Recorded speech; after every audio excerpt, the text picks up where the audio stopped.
Ne pas revivre une deuxième catastrophe. C'est avec cette idée de prévenir sans cesse le danger que l'Union des victimes de Lubrizol a alerté la DREAL et la préfecture de Normandie sur l'absence de rapport de contrôle sur le site du gouvernement Géorisque, alors que l'engagement avait été pris de publier ces contrôles en toute transparence sur ce site web.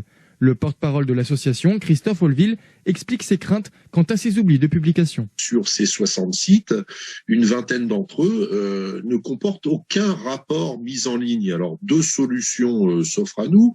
Soit effectivement, le site n'a pas été mis à jour, c'est ce que l'on interpelle la préfecture et la DREAL dans ce sens. Soit tout simplement, il n'y a pas eu de contrôle. Là, ce qui serait d'ailleurs beaucoup plus inquiétant et je vais pas dire grave, mais au moins inquiétant, parce qu'on peut se poser la question après Lubrizol, malgré les belles paroles du gouvernement, on peut se poser la question si tout ça a servi de leçon, parce que si on apprend que certains sites Seveso sur le site de la Seine-Maritime et ailleurs en France ne sont même pas contrôlés une seule fois dans l'année, est en droit effectivement de s'inquiéter. Dans le mail envoyé à la préfecture et à la DREAL, l'association énonce tous les manquements du site Géorisque et attend un retour pour avoir des explications. Contactée, la préfecture n'a pour l'instant pas donné de réponse.